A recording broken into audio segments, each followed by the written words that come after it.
YouTubers? Rich from 2RC Productions here. I've not talked to you guys in a long time. We're going to start getting back to the videos and get a little more personal. And today I'm going to kind of go over, but just like the old days with the furnace blasting behind my head here. But I kind of was going through trying different cameras. We had the GoPro and that thing was kind of getting worse and worse. And then we bought another camera that Richie was using for school, which I didn't like that.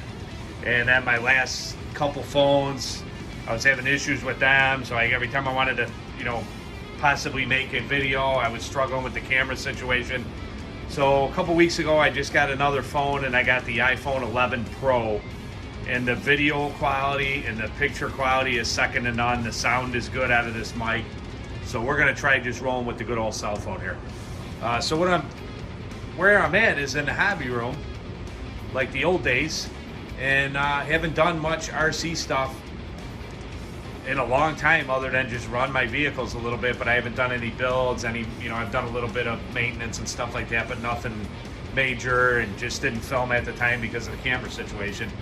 But I did come down and take the whole room apart a month or so ago and completely take everything apart and dusted everything and wiped down every car and put the vehicles back up on the shelf. I charged batteries. I ran probably 6 or 8 of them just to kind of get them moving because I really haven't done much with them. I've been on the car kick pretty much solid between Ryan starting to drive and taking over the 2001 GT, and Richie, working on his car and doing all the stuff we've been doing with his car. And then the Bullet, and then getting the Jeep last year. Megan got the Jeep Wrangler, and we've been centering on that. So unfortunately, the RCs have kind of gone by the wayside. But the beauty of it is I have a space dedicated to them, and whenever I decide that I want to run them or get back to it, or get back into the Tamiya kits or whatever I decide I want to do, I have everything here.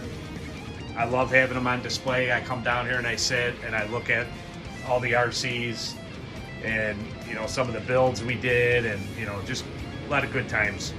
But I do change my mind from time to time on not change my mind, but I get on whims and I get into different interests and try different things. And over the winter, I said I cleaned the room, like I said, and I started gearing up a little bit, or not gearing up, but getting my firearm collection built up, because we had a couple guns, couple home defense guns, but I wanted to get some more, so we were doing that. And I am not going to make videos on those because I don't really want to broadcast over the internet what I have, but we bought quite a few more firearms, some really nice ones to add to the collection. And then my latest kick has been Bluetooth speakers. I've been on a little Bluetooth speaker kick. The only Bluetooth speaker that I had was a SoundMind from Skullcandy, which you guys saw. I did a video on that a while back, and I've been ordering some Bluetooth speakers. This is a couple of them I have. The Tribit Stormbox here, we got 2 of those. 2 of the W King D8s. These things are phenomenal. We picked up a projector last year, which I posted some pics, but I never did any video of it.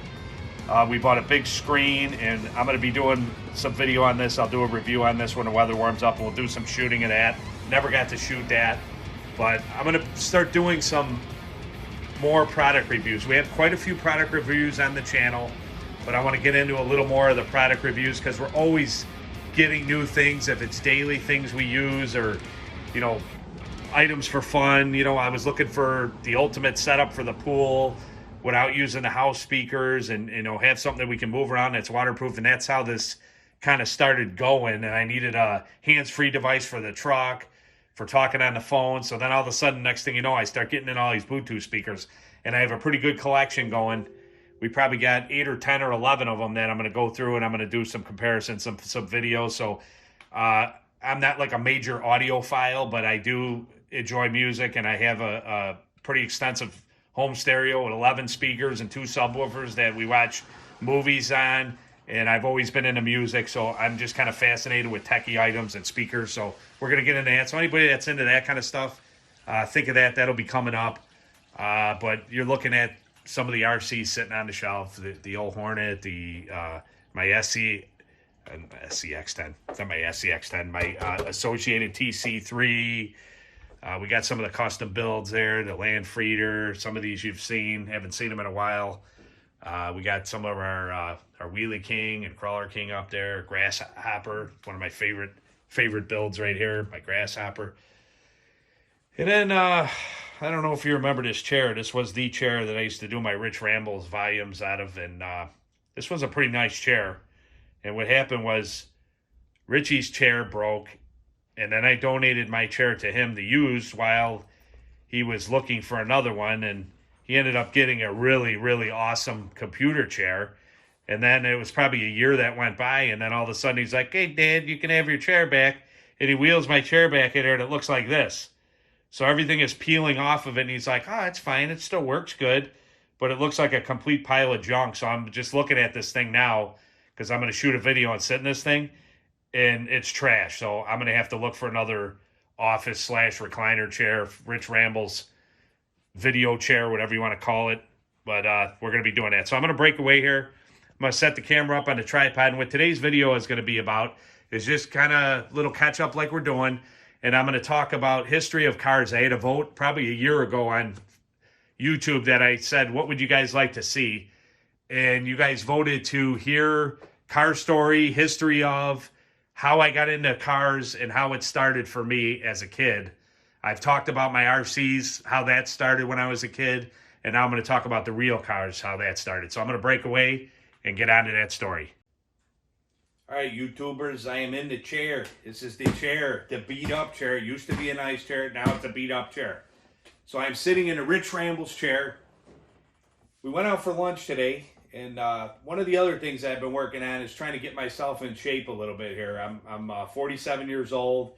I was starting to feel really below par and feeling a little sluggish, feeling a little tired. I knew my blood pressure was probably higher than it should be. I knew my cholesterol was high. I haven't been to the doctor and got this tested, but you just know. And I was basically eating the same as when I was 25 years old. I could eat, cheeseburgers, if I want candy, if I wanted pizza. And then there would be the healthy meals mixed in there, but I would eat a lot of junk, a lot of fried foods, and then I would eat because it was time to eat. I was never getting hunger pains anymore. And I'm like, man, this is weird. I just eat. And then I would eat dinner, and then I would want to sit on the couch. And at work, I work physical at work. And I get anywhere, because I got that step app loaded, and I get anywhere from, 6,000 to 10,000 steps a day just doing my normal job. So obviously, I was still getting fat because I was taking in more calories than I was burning with those steps. So I decided around December that I had enough. I was tired of feeling like garbage. I used to work out with weights all the time when I was young. I started working out at age 19, and I worked out till about age 27, solid 5 days a week. I was a 119-pound little string bean when I started lifting weights. In about 2 years, I went from 119 to 160 of solid muscle growth. And then I maintained that for a while, and then I stopped when I got married, and then I would go back a little bit and get out of it, and I've been out of it for some time. The last time I lost weight was in 2012, and I went from about 190 down to 175, and I was feeling real good. I was looking, thin. But one of the problems you have as an old man, my buddy Joshua, Midlife RC, we've talked about this, about, getting in shape and losing weight, and we've talked about this 2 years ago, probably me and him were talking about this, and I just keep, just couldn't get to that point, and then finally just something clicks, and you're like, I got to do something. I can't handle it no more. I just can't do it no more. I actually felt like if I continued down the way I was going, that I probably wouldn't live too long, because that stuff just creeps up on you, and the next thing you know, you hear people having heart attacks and everything else. So anyway, I got up to about 203, and that's the heaviest I've ever been. I was maintaining about a 34 waist in my pants for many years. Got up to the 36. I'm like, I'm not increasing anymore. I got up about 203. I could carry the weight, but I could tell in my stomach and that I would eat dinner, and then I would sit there, and it felt like my food wasn't digesting. Like I'm just sitting there, and then I'm bending down to tie my shoes, and my stomach's bulging. I'm like, this is brutal. I don't know how people do it that are, 400 pounds, 450, whatever. People that are really, I feel for them, because just the weight that I was carrying was just too much. So anyway, I started January 3rd, completely changing my diet, cutting my food back, and working out. But I'm still eating. I'm eating better things, and I'm still eating my 3 meals a day, but I'm eating better. And then I've been working out, averaging 5 days a week, splitting kind of a CrossFit split between some cardio and weightlifting. And I have dropped about 11 to 12 pounds now since January 3rd, and I don't even know what we're at today, 29th of February. So I'm losing it slow and sure. I started at 203 and I'm down to 191.5 or something like that. And my goal right now is 185. And I'm probably going to cap it out about 185, 180 because I am lifting weights again too. So you gain a little, muscles heavier than fat, that kind of thing. But I can tell my stomach is massively going down. My face gets like a freaking basketball when I start gaining weight. It's still, I got a big head, but that's getting shrunk down a little bit. I can see the definition in my arms and my shoulders and my triceps. Everything is starting to come back. My stomach's not bulging over my belt. So it's a really good feeling. I feel lighter on my feet, and I just feel healthier all around. And I just hope and pray that I can stick to this and not fall back into a rut again, because I want to make this a life change moving forward and not going backward. Because the older you get, the stuff starts crumbling.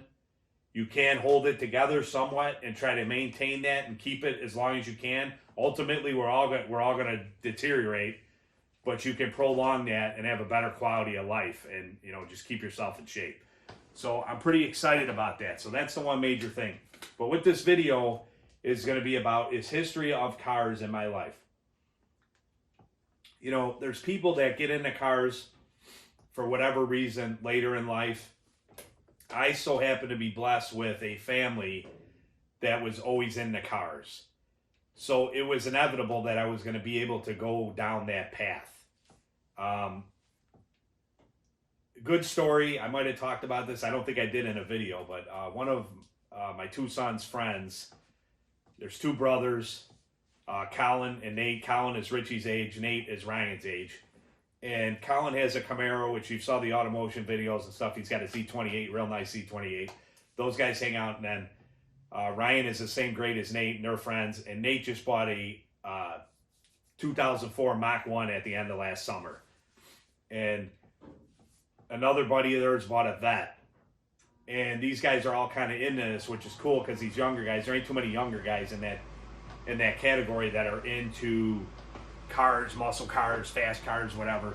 So they're taking a real interest in it, and we've been doing cruises together and going to shows all together as a group, and taking the Stangs out. And Colin brings his Z28, his buddy brought his Vette out, and it's really cool to see these guys into this. But one of the guys had never been interested in cars, never been around cars, the guy with the Vette, and he went to a show with us and was so amazed at the car show and taken in, by all the cars, and just, some people it hits, some people it doesn't. Some people look at cars and go, it's transportation to get from point A to B. I don't care if it has a big motor, if it sounds like a fart machine, or if it sounds like a V8 race car.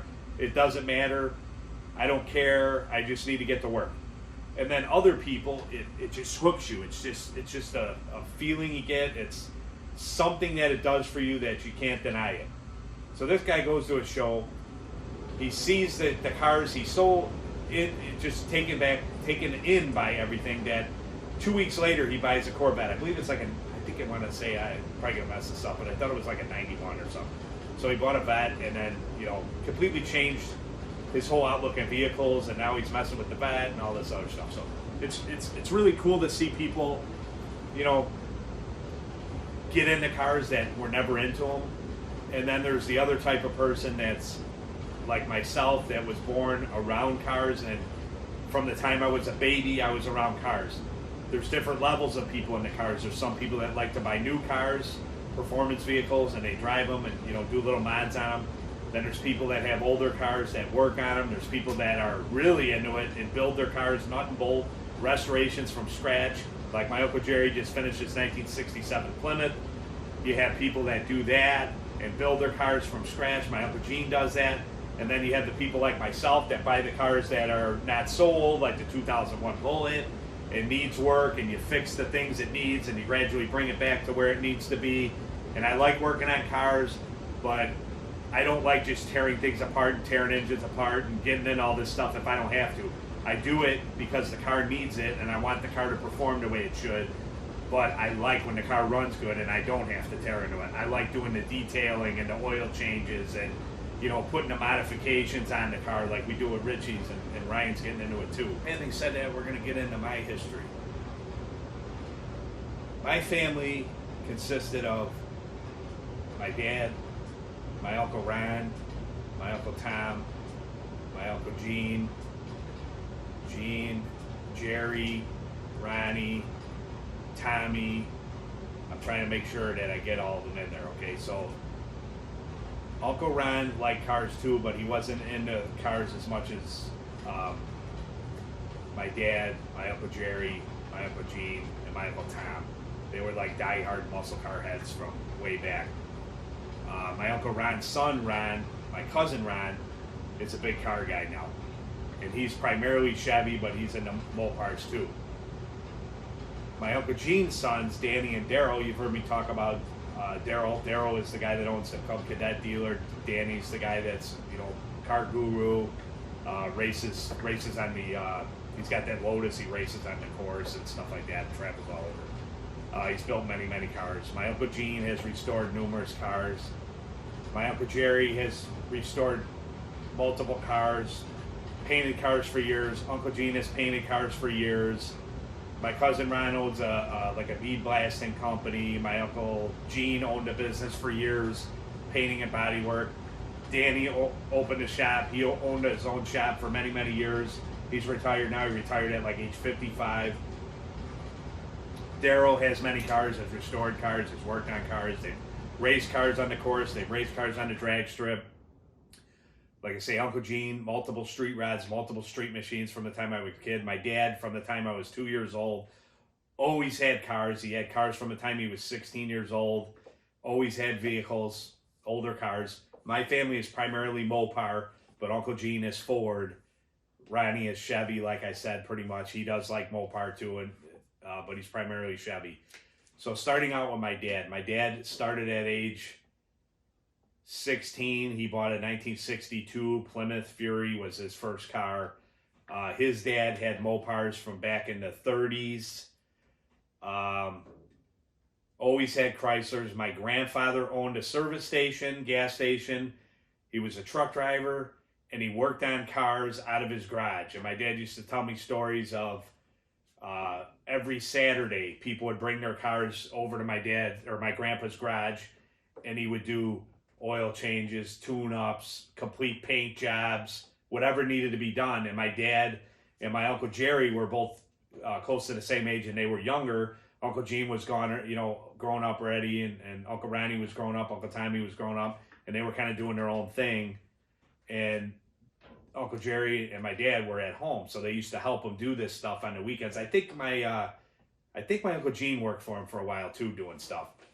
But my dad said, you know, guys would come in, they would do a complete paint job front to back, prep, sanding, body work, and paint all in one day on a Saturday afternoon, and, you know, bump a full car paint job out of the garage. And, you know, they didn't have the safe. My grandfather ended up dying of cancer, and he smoked heavily, and he liked his beer. And I think the one thing that probably got him, though, was back then, there wasn't so much safety as far as painting cars, and the chemicals were way worse than they are now. Now there's so many safety standards and water-based paints and everything else. Well, my grandfather used to paint cars out of a 2-car garage, and all he had in the window was a fan in the window. And my dad said he used to, it's funny, but it's not funny, but it just goes to show you how old school people were.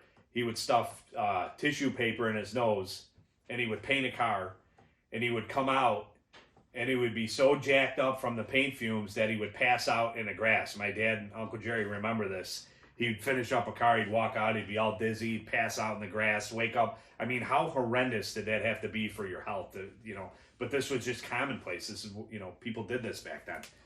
So that's a story that sticks out in my mind. Another story that sticks out in my mind, and, you know, this might be a part 1 of 2 because there's just so much history there. My dad and Uncle Jerry have stories from the time they're very young of my Uncle Tom and Uncle Gene. They were older and they were into the stuff, you know, when my dad and Uncle Jerry were very small. And my Uncle Gene was into cars. He was into motorcycles as well. And the one story that, there are a couple stories, but I'll talk about a couple of them. One of the stories was my grandfather dealt with many people working on cars. And one day this guy brought he had milk crates full of motorcycle parts. And he asked my grandfather, "Hey, you want this old motorcycle? It's there." He goes, "I just got all these parts. I can't figure out how to put the thing together.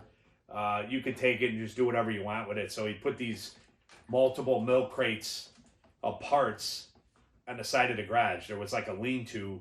It was basically a chicken coop because my dad and they had chickens when they were little. They had homing pigeons. They had chickens in the side there. So it was kind of a lean-to and storage shed / chicken coop. And they stacked all these parts up. And then in the evening, my Uncle Gene decided that he was going to do something. And he started emptying these milk crates out and going through these parts. And my dad said within a month or so, he had this whole motorcycle put together, you know, with no instructions, no taking apart, seeing what he had, no internet like we do now where we can YouTube and figure out how to do everything. And basically he had this whole motorcycle put together, got it running, and he was using it. And you know, these are things like I was never at that level as a young kid. That kind of stuff amazes me that somebody, you know, at the 15, 16, 17-year-old level, whatever it was, could just figure this stuff out. And now my Uncle Gene is 82 or 83. I talked to him on before. He's been battling cancer for many years, but he's still doing well. He's like 83, 84 now, and he's still in the garage working on cars. This is just something that, you know, we feel it's in our DNA, and I know that seems strange, but even my aunts talk about it. My Aunt Harriet talks about it, that there's a gene that is in our family bloodline that causes us to love cars. I don't know why. I don't know what that is exactly, but it's definitely something there. So he's still into this now. Uncle Tom, he was always into Mopars as well. And back in 1963, he bought a 1963 Plymouth Savoy 426 Max Wedge car, 3-speed on the floor, all black. And my dad and Uncle Jerry have vivid memories of driving around in this car. And for those of you don't know, car people, you're going to know, this was the street sweeper back in the day. And then Chevy had answer to that was the 409 dual quad engine. Those were awesome too. And these were the pre-pony car, muscle car. These were larger body cars with, you know, the 426 had, I believe it was 425 horse like the Hemi. And this is just a screaming machine for back then. And it had a cross ram intake manifold with dual 4-barrel carbs. My dad said the sound of this thing was insane. It would surge and lope. The fuel had to travel such a far distance and to get through this intake manifold and get into the cylinders that you would have this surging effect when it would idle. And it would idle almost down like it was going to die out, and then it would return to idle. And my dad has vivid memories of this thing idling in the driveway. This was an all-out race car. This was a streetable race car in 1963. I remember my dad telling me that he had Cadillac, I forget the size tires, but they used Cadillac tires because it was the only rubber they could get that was big enough, because the car came with like 14-inch bias ply, super narrow tires that would not hook up. The car had insane torque and horsepower for back then. So he had these bigger tires on there, and he would tune the car himself. And my dad said he would change the spark plugs every Saturday. He would change the spark plugs out because Saturday night they would go out and race. And he would tune the car, and he had it for some time. And my dad said they would street race every week, and he never got beat in that car. He raced everything from Vets to GTOs to Chevelles, whatever, and he never got beat in that car. So that's a very cool story. I love those cars to this day, the Dodge, the Plymouth. They are awesome cars. My absolute favorite Mopar. If I ever have a, like if I walk out one day and all of a sudden I see stuff falling from the sky and it happens to be bushel baskets of cash, that will be the car that I buy to have one of the cars I buy because I absolutely love it. So that's a pretty neat story.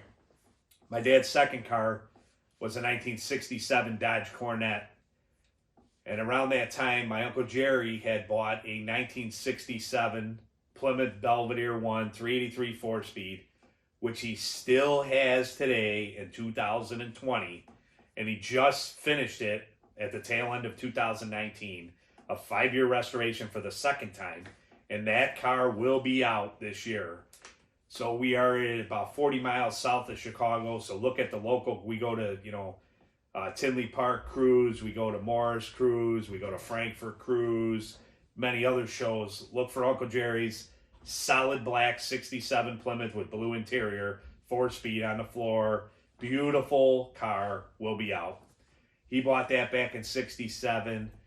I was born in 1972, so I want to say that my dad had that 67 up to the point maybe right before I was born or the point I was born.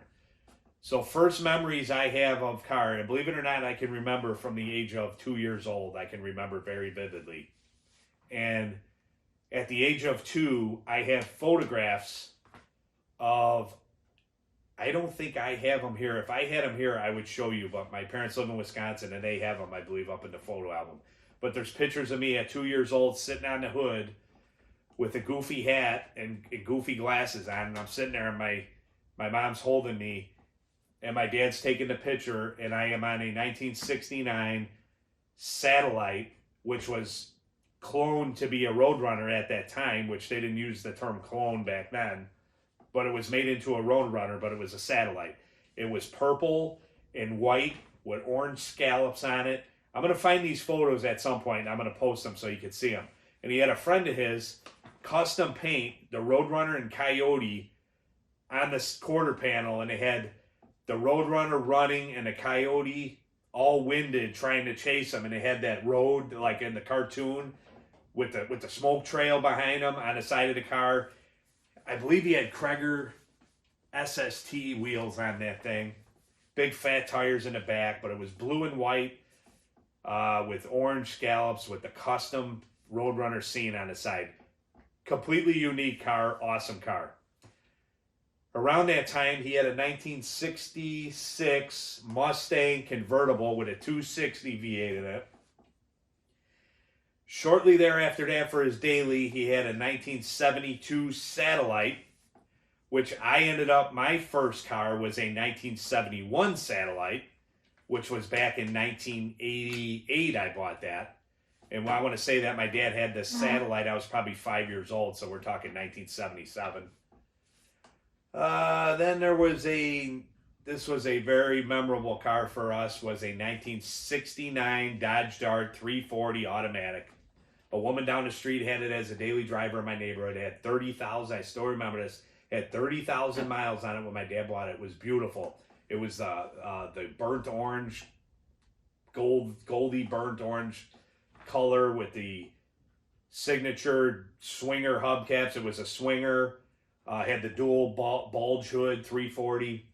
That car was a freak. It ran exceptionally good for what it was. My dad used to race that car all the time. He raced big block 454s, 396 cars, other Mopar, big block Mopars. Nothing ever beat that car. That Dart was insanely fast for what it was. And it was all stock with 323 gears in it, and it was a street sweeper. I remember that car vividly, being in that car, driving in it with him. I know nowadays it's frowned upon, but back then, I remember being in a car numerous times with my dad racing people on the street and stuff. That's just the way it was. And we had a little lap belt that went around, and but that wasn't the real protector because they didn't have the harnesses and shoulder harness like we have now.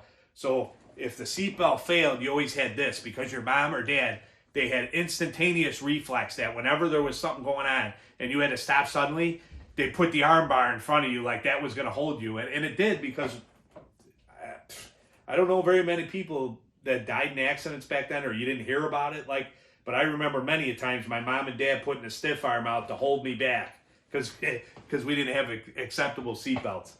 But so then it was the 69 Dart. After the 69 Dart, he had bought another Dart. He had bought a 68 340 4-speed Dart that he had for a while. The reason that he got rid of that brown Dart, gold Dart, bronze Dart, whatever, I believe it was like a bronze, is we got in an accident in that car, and I remember that vividly. I was 6 years old, driving in the back. We pull up to a light. There was a funeral coming through. The funeral had passed through, and then it was gone. The light turned green. There was a straggler, and I'm sitting in the back seat, passenger side, and I'm sitting in the middle of the intersection, and I see this big Cadillac barreling towards me. I remember it like it was yesterday. And the dude, for whatever reason, never stopped, T-boned the side of the car, hit the quarter panel. I remember flying from the passenger seat to the driver's seat, back to the center, smashed my mouth on the seat. My mouth was bleeding a little bit. You're a little kid, you know, you're all shook up. Completely destroyed that side of the car. I remember driving it home. My dad pulled the quarter panel out as best he could, but the quarter panel was cutting into the tire. And I remember that distinct burning rubber smell. I'll never forget it. Driving that car, trying to get it home, and the wheel rubbing, the tire rubbing on the quarter panel. And for whatever reason, insurance or my dad just thought it was too far gone. He ended up totaling the car, scrapping it, which was a shame because it was a beautiful car before that accident. He did pull that engine out. He pulled that engine and trans out and kept it. And some years later, he ended up putting it in another vehicle. But he had the 68 Dart, the blue one. Then I remember, now I think we moved out of that house in 1979. He had a 74 Barracuda for a while. He had another car that sticks out in my mind, in 1973 Challenger that he bought, petty blue, with a white vinyl top, white interior, 340 car. Beautiful car. We showed the car, had that for quite a few years. He bought a 1948 Plymouth Resto that we did a bunch of work on. He was working on that. He ended up putting that 340 and, engine and trans in that. Another car that really sticks out in my mind is a 1970. I remember going to buy this car. It was a 1972 Ford Ranchero 500 351 Cleveland 4-speed car. Extremely rare combination. It was all black with gold pinstriping on it with Keystone Classic wheels. My dad paid $1,000 for this car. It was beautiful. Back in probably 1982, I want to say. Had a Hurst 4-speed in it. The sound of that car had stock exhaust on it. It was just amazing. I just absolutely loved that car. That was the first 4-speed car that I remember driving in as a kid with my dad. It was his daily driver. And, you know, the whine of the trans, you just hear that. And, you know, the car ran good. It had a lot of power. He used to do burnouts in it all the time. You know, these are just vivid memories. A friend of his, Dave, actually has a black Bullet Mustang now. You've seen a video. We ran into him a couple years ago at one of the shows. He was a kind of electric guru back then, and he installed a Pioneer cassette deck. The old, it was all like silver metal looking, mounted under the dash, and he had to put an amplifier in there with some speakers that had a killer sound system in it.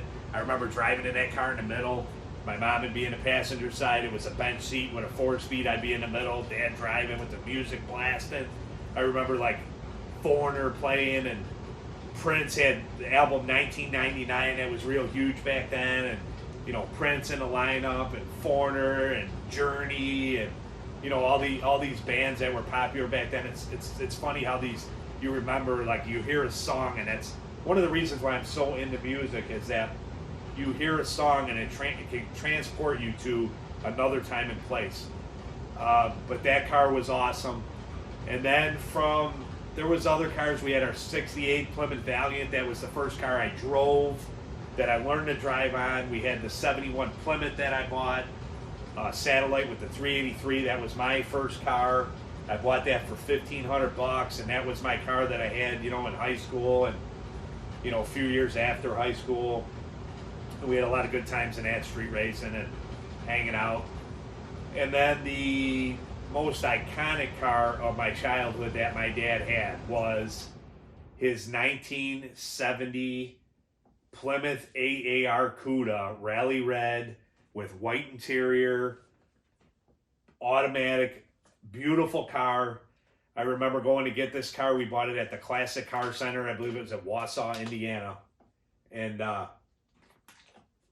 this was back in 1987, I want to say my dad bought it.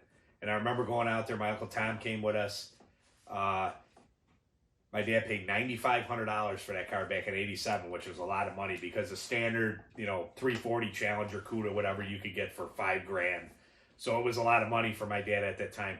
And I remember them starting it up, driving it, taking a little test drive. And we had to drive back. And I don't remember exactly, but I want to say it was a couple-hour drive getting back at least. And we lived in Orland Park area at the time, south suburbs of Chicago. And we got about halfway home, and whatever they did, they half-ass tuned the carburetors, they changed the spark plugs, whatever they did. The car ran decent, but that car had 3 two-barrel carburetors on it. They were Holleys, and it basically operated off the center carburetor. And then what would happen is when you would gas it, or no, I take that back. That car actually idled off of all 3, but then when you got into it, the secondaries were vacuum secondaries, and then the fuel would really come in. That car had 1,350 CFM on the TA 340. That engine was special. It had special heads, and there was a lot of special parts in that car, which I'm not going to go into all that detail. But that car is a very rare car. They only made 2,724 of them, and that's including all colors, 4 speeds, autos, whatever. But anyway, those carburetors were very tricky. The Pontiac used Rochesters, and those were mechanical advance. So when you press the gas, you could get those secondaries to engage just sitting in the driveway and park and hammering it. The Holleys were not that way. You had to be pulling vacuum to get them to go. You had to be driving. And they patched that car up, whatever they did. But needless to say, we filled that car up, and we went through 2 tankfuls of gas in a 2.5-hour drive. It was dumping so much fuel, and the thing was missing and sputtering, and we barely got it home. And I remember being in the garage, and my dad just sick because he spent $9,500 on this car, and it was a big deal for him. And my mom went along with it, and it was like he was sick. And my Uncle Tommy, I remember him. My Uncle Tommy was also big-time Mopar. Had cars from way back. His car that he was working at for many years when I was growing up, he had a 70 Duster 340 that he completely built up himself. Used to race it at the drag strip and tune it, and that was an awesome car as well. Uncle Tommy, God rest his soul, he passed away in 1994 of a brain aneurysm, so his life was cut short, or he would have been around now, still hanging out with us, going to shows and cruises. But he was a major car guy, big influence on myself, my dad, my uncle, because he was the one with the 63. He had came with us when we went to pick up the Cuda, and I remember him in the garage telling my dad, don't worry about it, Richie. We'll get it figured out. I know you're stressed out because it's a lot of money and so on, but we'll get it figured out. We'll get into this. We'll figure it out. And we did. My dad got into it, started taking the carbs apart and going through them, and got a little assistance from a guy that was a carburetor guy and did some tuning, and then he ended up buying new carburetors for it after a while, and really got that car running beautiful. I mean, it was a tri-power car, and whether it was hot or cold, it didn't matter. My dad had it to where he could pump the gas one time, turn the key, and it would fire up, and it would idle, and no gas in it, and trying to keep it going and running rich. It was a good running car. So that car was very iconic, and even people that I went to high school with, and a lot of guys were Chevys, and I remember we'd have arguments about what was better, Chevy, Ford, Mopar, and so on. And that car was undeniably a awesome machine, no matter if you were Chevy, Ford, or whatever. That car driving down the road, everybody knew it was ours. Everybody knew it was my dad's. I had people come up to me years later and still talking about that car, how awesome that car was back then. And at that time, most of the people that were seeing it had never seen an AR Cuda at that time, and even knew what it really was, but they knew it was special by looking at it. My buddy Byron, A good buddy of mine. I still talk with Byron all the time. We grew up together, went to high school together. He says to this day that the reason he's into Mopars is because of that car, because that car just hooked him. So, he went for a ride and that was it.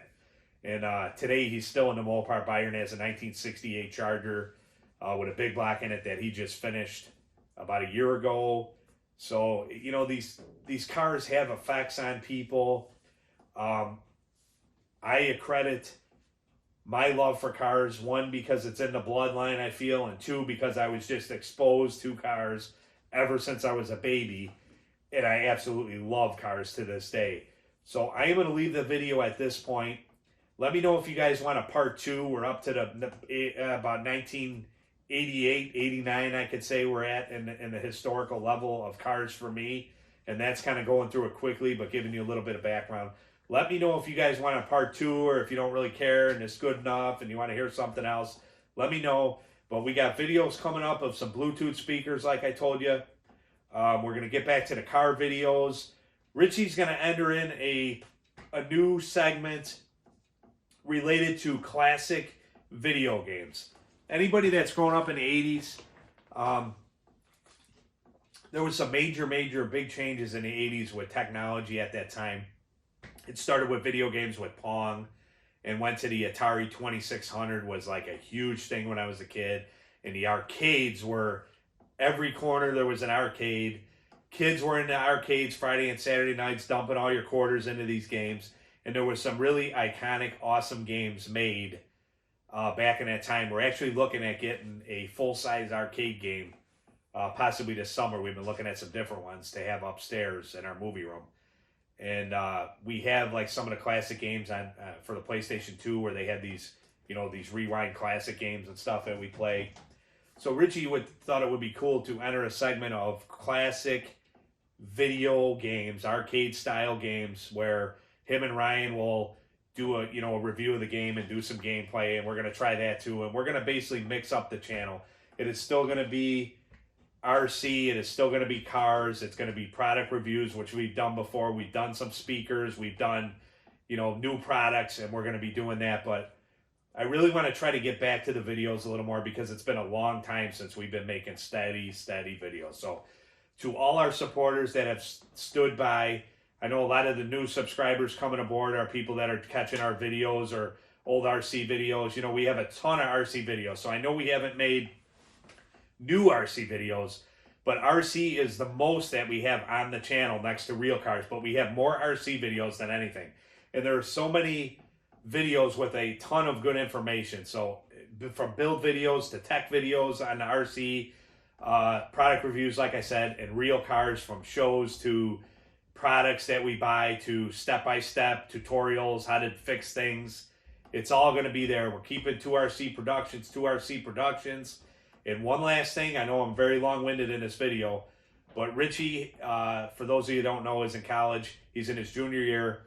He is taking, he was doing anchoring on the news channel, videography. He writes for the school magazine, designs the magazine, and he's taken a lot of editing and special effects classes for video and photography and so on. So his skills are really getting refined, and he's learning a lot more. As you know, there's a video we put up a little while ago as one of his school projects, a quarter mile at a time, and you can kind of get an idea of the camera work that they're getting into, and we're going to incorporate more of that into the 2RC production videos. And another thing we're going to do with the car videos is I got some responses that we go through the car shows and we kind of just pan through the cars, and people would like to know, like, why don't you center on cars or talk about the cars and talk about the details? And I haven't done much narration, so I'm going to get into that more, and we're actually going to do some interviews with people. So we're going to find a car that we think is awesome,